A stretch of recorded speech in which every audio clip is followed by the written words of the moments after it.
우리 가운데 계신 주님을 마음으로 또 사랑하며 예배하기 위해서 모였습니다. 이 예배가 우리 일주일간에 또 함께 모여서 드리는 또 예배를 통해 하나님께 영광을 돌리고 또 우리 자신들이 하나님의 자녀됨을 확신하며 또 힘을 얻는 그런 귀한 시간 되기를 바라겠습니다.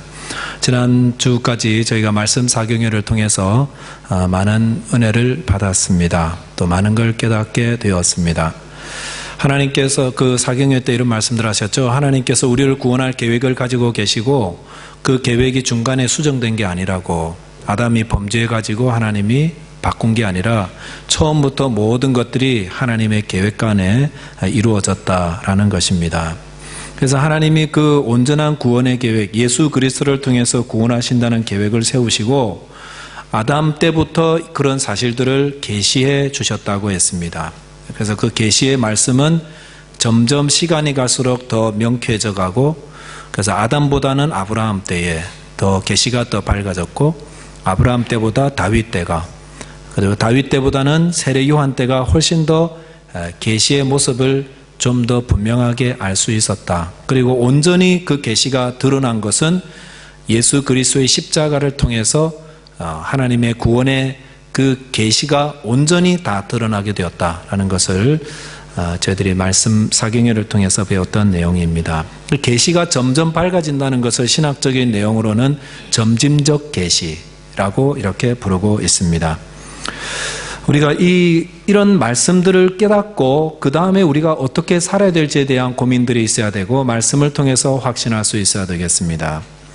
주님께서 우리에게 주신 그 계시와 그 복음의 말씀을 깨달은 자로서 그냥 기뻐하고 그렇구나, 너무 좋다, 여기에만 만족하면은, 만약 그게 하나님의 뜻이라면 우리는 그걸 깨달은 즉시 하나님께서 우리를 데려가셔야 되겠죠. 그러나 하나님은 이를 통해서 우리가 그걸 더 전하고 증거하는 자로 삼으시기를 원하신다라는 것이 하나님의 뜻입니다.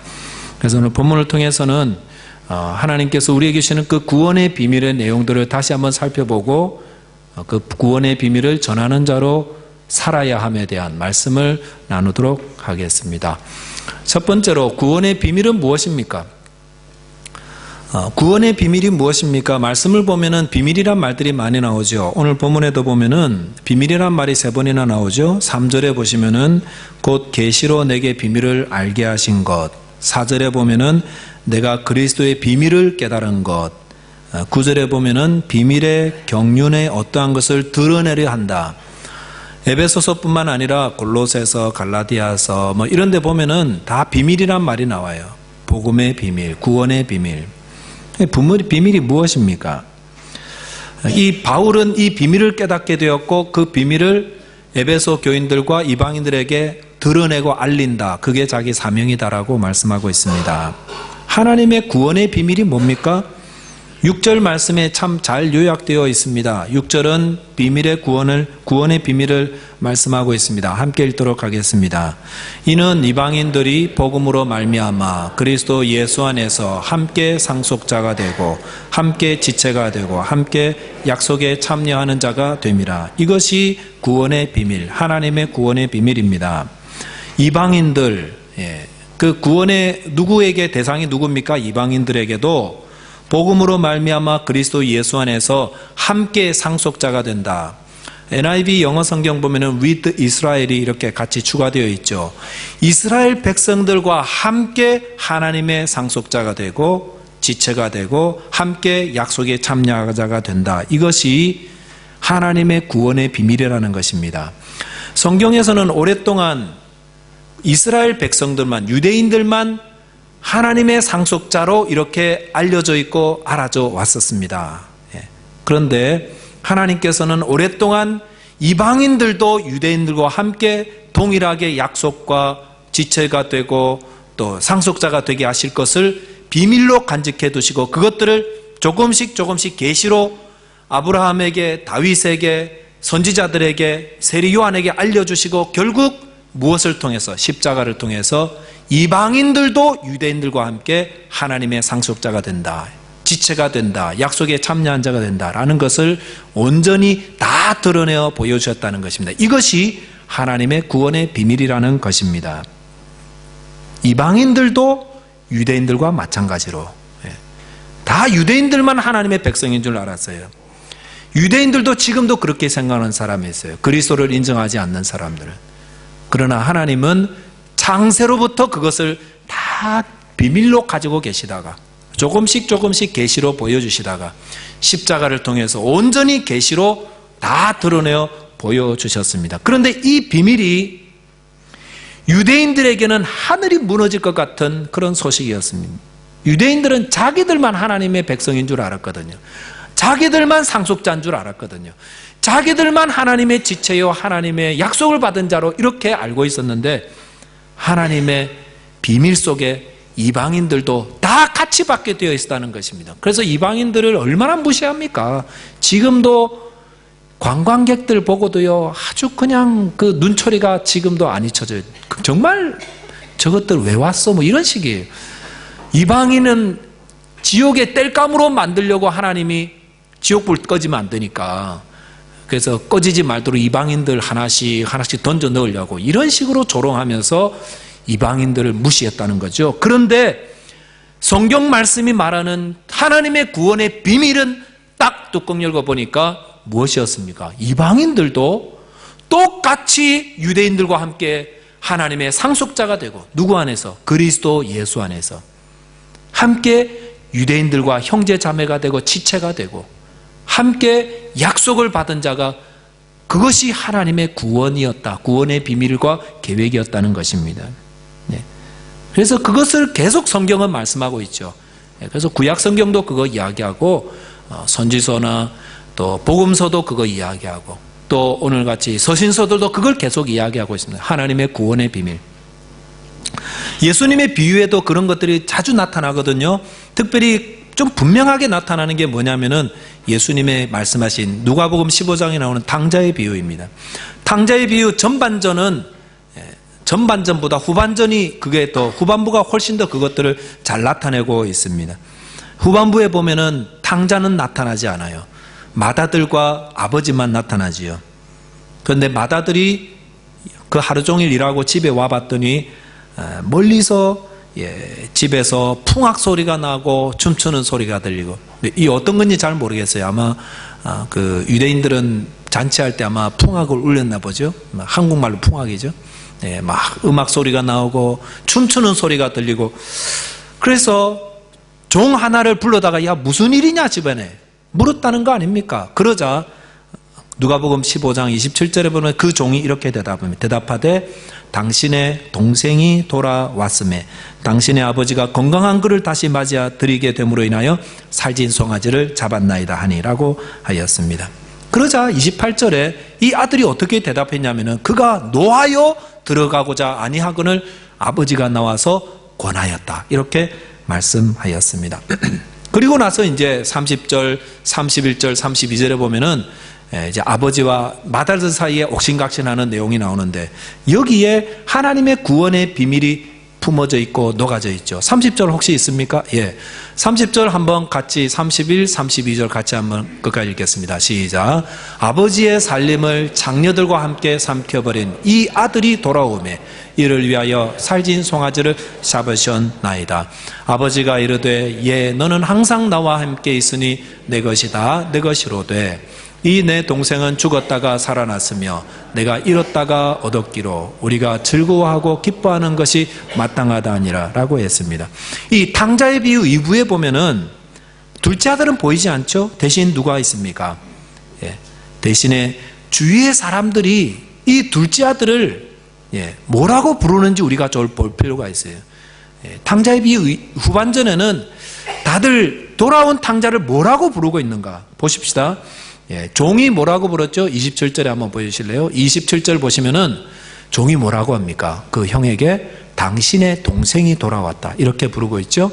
32절에 보면은 그 아버지는 그 맏아들에게 뭐라고 부르냐면 그 동생이 내 동생이 죽었다가 살아났다 이렇게 이야기하고 있는데 근데 이 맏아들은 정작 자기 동생에 대해서 뭐라고 말하냐면은 30절 한번 보겠어요?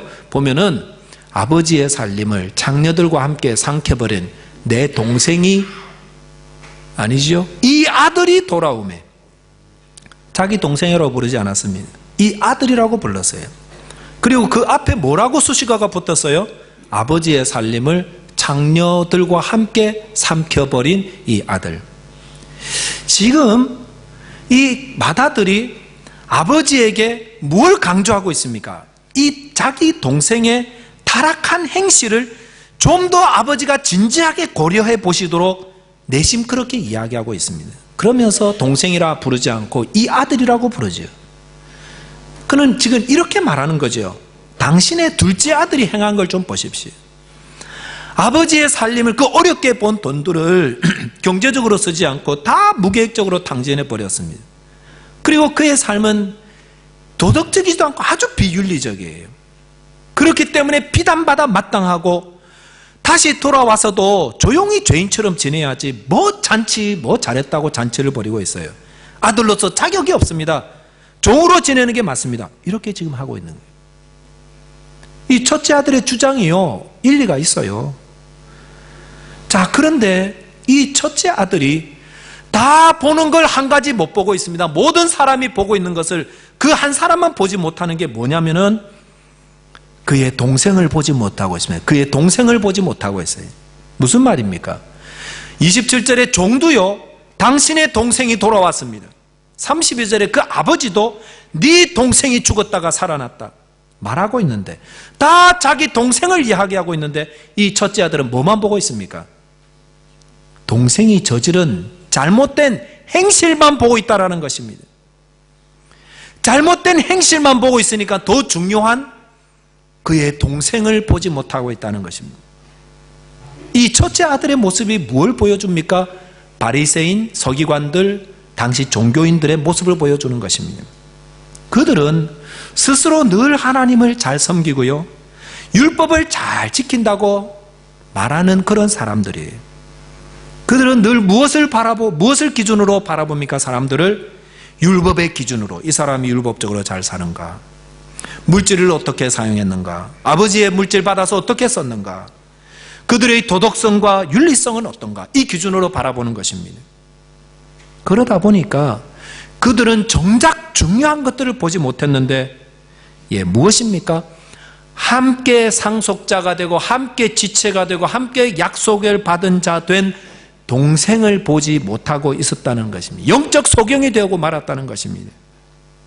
그러다 보니까 이들이 누구를 비난했습니까? 하나님이신 예수님께서 오셔서 죄인들을 영접해서 함께 음식을 먹고 나누는 걸 보면서 그 예수님을 비난했던 것이었습니다. 그러니까 예수님이 그들이 보지 못한 동생을 보여주려고 이런 양 비유, 이런 동전 비유, 이런 탕자의 비유, 이걸 말씀하시면서 그 죄인들이 얼마나 소중한지, 그 죄인들을 함께 상속자 된 동생을 자꾸 보여주시는 것입니다. 성도와 교회가 각 사람들이 무엇을 보느냐가 참 중요합니다. 그 사람들이 무슨 행실을 했느냐만 자꾸 보게 되면 뭘 보지 못합니까? 그 영혼을 보지 못합니다. 함께 하나님의 나라의 상속자가 되는 그 사람을 보지 못하고 계속 그 사람이 행한 행실만 보는 거예요. 하나님의 뜻이 무엇입니까? 하나님의 뜻은 그 죄인들, 그 이방인들, 이들 다 잃어버린 자예요. 그리고 잃어버린 자들이 다 돌아와서 함께 첫 아들과 함께 하나님의 나라를 세워가고 상속을 받고 함께 손잡고 지체가 되고 약속을 받은 자 되기를 원하시는 것이 하나님의 뜻인 것입니다. 이것이 창세로부터 하나님이 세워놓으신 구원의 계획이고 그것이 다 비밀로 감추어져 있었어요. 십자가 전까지는. 근데 중간중간에 하나님이 계시로 다 보여주시죠. 이렇게. 그리고 그 뜻을 이루어가는 것이 바로 교회라는 것입니다. 그래서 우리가 다시 이렇게 한번 물어볼 필요가 있습니다. 이 교회에 오지 말아야 될 사람이 있습니까? 이 교회에 합당하지 않은 사람이 있습니까? 저 사람 왜 왔지라고 그렇게 말할 사람이 있습니까? 교회는 누구에게나 열려 있습니다. 누구든지 둘째 아들처럼 자기 죄를 회개하고 돌아와서 예수 그리스도를 믿는 자에게는 하나님의 상속자가 되는 것입니다. 회개하고 돌아온 죄인들을 위해서는 살진 송아지를 잡고 풍악을 울리며 파티를 열고 춤을 추며 기뻐해야 하는 것입니다. 좀 우리 생활 속에 한번 적용해 보겠습니다. 오늘날 동성애 문제가 뜨겁게 달아오르고 있습니다. 그래서 교회가 동성애자들의 윤리성을 자꾸 보게 되지요. 그렇게 되면 어떻게 될까요? 저는 동성애를 죄라고 믿는 사람입니다. 그리고 그렇게 설교합니다. 그런데 그들의 윤리성만 보고 거기에만 매여 있으면은 그런 잘못을 저질러서는 안 됩니다. 하나님은 누구나 회개하며 돌아오는 것을 원하십니다. 윤리성만 보면은요, 그 사람을 보지 못해요. 동성애자다가 회심하고 돌아온 한 여자분이 계시는데, 아시는 것처럼 동성애자들은 사회 비난을 받기 때문에 자기들끼리 교제하고 자기들끼리 모입니다. 그런데 이 여자분이 한 노인 부부를 만나게 돼요. 나이 많은 노인 부부를 만나서 이야기하면서, 대화하면서 이야기는 다르게 진행되어 갑니다. 이 노부부는 그녀가 동성애자임을 알면서도 그들을 정죄하거나 판단하거나 하지 않고 그의 딸을 대하듯이 그녀가 궁금해하는 것 진실되게 답해주고 부드럽게 대해주며 기다려주었습니다. 그리고 성경을 읽게 되고 성경으로 이야기하고 대화하면서 성령께서 그녀의 마음을 따스하게 녹이시고 주님 앞에 돌아오는 역사가 일어났습니다. 하나님께서는 우리가 다 어떤 사람이든지 자기 죄를 회개하고 예수 그리스도를 믿음으로 하나님께 돌아오는 자를 상속자로 삼으시고 같이 지체가 되게 하시고 약속에 참여한 자가 되게 해 주십니다. 유대인이든지 헬라인이든지 이방인이든지 그 누구든지 차별 없이 예수를 믿는 믿음으로 하나님의 상속자가 되는 것, 이것이 바울이 깨달은 비밀이었고 이것이 하나님의 구원의 비밀이라는 것입니다. 저와 여러분이 이 구원의 비밀을 깨닫고 다 함께 하나님 나라의 상속자 되시고 또 믿음 안에서 나의 형제 자매들을 받아들인 자 되시기를 주님의 이름으로 축원드리겠습니다. 두 번째는요, 성도는 구원의 비밀을 전하는 자 되어야 됩니다. 본문 7절 말씀해 보시면 이 복음을 위하여 그의 능력이 역사하시는 대로 내게 주신 하나님의 은혜의 선물을 따라 내가 일꾼이 되었노라 라고 바울이 고백합니다. 하나님의 구원의 비밀을 깨닫게 된 바울은 하나님이 자신을 그 일을 위한 일꾼으로 세웠다고 고백하고 있습니다. 그리고 구원의 비밀을 깨달은 자가 어떻게 해야 되는지를 우리에게 또한 보여주십니다. 하나님께서 왜 구원의 비밀을 직접 사람들에게 알릴 수도 있잖아요. 그죠? 요즘 영화 같은 데 보면은 텔레비전 채널에 쫙 나타나가지고 히히히 하면서 내가 세상을 지배하는 누군데 내 말 안 들으면 다 죽인다. 이런, 그렇게도 하실 수 있을 거고, 아니면은 모든 사람의 꿈에 일시적으로 다 나타나셔가지고 내가 하나님인데 너네 예수 믿고 회개하고 구원받아라. 충분히 하실 수 있잖아요. 아니면은 각 사람들에게 한 사람 한 사람 나타나서 구원의 비밀 알려줄 수도 있지만 하나님은 그렇게 하지 않으시고요. 사람들을 통해서 그 일을 알리게 하십니다. 사람들을 통해서. 이것이 하나님의 뜻이에요. 엘리사 선지자 시대에 아람 군대가 사마리아 성을 포위한 적이 있었습니다. 전쟁이 길어지고 포위된 상태에서 성 안에 음식이 떨어지게 되었고 급기야 사람들은 살기 위해서 자녀를 잡아먹는 일까지 발생하게 되었습니다. 성 안에 음식이 딱 떨어지니까 성 밖에서 성 안에 사람들이 던져주는 음식 먹고 살아가던 나병 환자 4사람은 죽을 지경이에요. 먹을 것이 없으니까. 며칠을 굶다가 이들이 죽을 것 같으니까 그런 생각했습니다. 여기 앉아 죽으나 음식 많은 저 적군에게 가서 음식을 동냥하다가 죽으나 그게 뭔 차이냐. 가자. 그래서 그 밤에 아람 군대 진영으로 가지요. 좀 달라 그랬다가 이놈들 하면서 칼 휘두르면 죽지 이렇게 죽으나 저렇게 죽으나.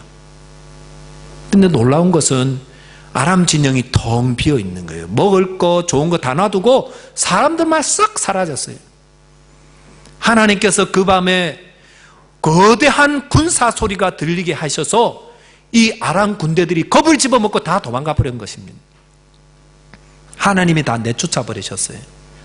그러니 눈에 뵈는 게 있습니까? 배고프니까 여기 이것저것 먹고 배불리고 그 다음에 배부르니까 이 장막에 들어가서 좋은 거 숨겨놓고 또 저기 들어가서 숨겨놓고 뭐 잡히는 대로 다 내 거예요. 근데 그들이 그렇게 하다가 정신을 차리게 됩니다. 어떻게 차리게 됩니까? 열왕기하 7장 9절에 보시면 이렇게 기록하고 있습니다. 나병 환자들이 그 친구에게 서로 말하되 우리가 이렇게 해서는 아니 되겠도다. 오늘은 아름다운 소식이 있는 날이거늘 우리가 침묵하고 있도다. 만일 밝은 아침까지 기다리면 벌이 우리에게 미칠지니 이제 떠나 왕궁에 가서 알리고자 하고. 지금 뭐 하고 있습니까? 자기들 배불리고 막 숨기다 보니까요, 성 안에 굶주리고 있는 그의 동족들이 생각났다라는 것입니다. 그래서 우리가 이래서는 안 되겠다, 침묵하면 안 되겠다라는 거죠. 아름다운 소식이 있는 날 아닙니까? 그걸 속히 알리는 게 맞지 않습니까? 그래서 그 발로 성에 달려가서 왕에게, 백성에게 이제는 더 이상 배고프지 말고 와서, 적군은 사라지고 없으니 와서 먹으라. 아람 군대 물러갔습니다. 나와서 먹을 것을 취하십시오. 누구 입을 통해서요? 나병 환자들의 입을 통해서. 하나님의 구원의 소식은 누구 입을 통해서? 나병 환자들처럼 아무것도 없는 자들을 통해서도 증거된다라는 것입니다. 이 나병 환자들이 뭐 음식물 싸가지고 가가지고 백성들 다 먹여줬나요? 그냥 전한 거죠. 그랬더니 그들이 와서 먹잖아요. 여러분, 전도를 내가 저 사람 구원시켜야 된다, 내가 저 사람 영적으로 먹여야 된다, 그렇지 않습니다. 예수께서 당신의 죄를 위해서 죽으셨습니다. 그리고 하나님께서 당신의 죄를 용서해 주셨습니다. 당신은 더 이상 죄의 저주 안에 살아갈 필요가 없습니다. 나와서 예수 앞에 나오십시오. 이거 전해주는 게 전도라는 것입니다. 이걸 위해서 저와 여러분들이 구원을 받았습니다. 비밀을 알게 되었습니다. 로마서 10장 12절, 13, 14, 15절은 오늘 본문의 말씀과 너무 유사하고 잘 정리되어 있습니다. 같이 한번 읽어봤으면 좋겠습니다. 로마서 10장 12절 말씀 함께 읽습니다. 시작. 유대인이나 헬라인이나 차별이 없습니다. 한 분이신 주께서 모든 사람의 주가 되사 그를 부르는 모든 사람에게 부요하시도다. 누구든지 주의 이름을 부르는 자는 구원을 받으리라. 그런즉 그들이 믿지 아니하는 이를 어찌 부르리요? 듣지 못한 이를 어찌 믿으리요? 전파하는 자가 없이 어찌 들으리요? 보내심을 받지 아니하시면 어찌 전파하리요? 기록된 바 아름답도다. 좋은 소식을 전하는 자들의 발이여 함과 같으니라. 오늘 저와 여러분들, 주님께서 우리에게 좋은 소식을 주셨어요. 그것을 전하라고 말씀하고 계십니다. 오늘 노방전도 가셔서 여러분들 입으로 혹은 전도지로 전할 때에 여러분의 그 소식을 듣고 배고픔 자리에서, 죽음의 자리에서 나와서 구원받을 자가 있을 것입니다. 이 비밀을 받은 자로서 복음을 증거하고 구원의 소식을 증거하는 저와 여러분 되시기를 주님의 이름으로 축원드리겠습니다. 기도하겠습니다. 하나님 아버지,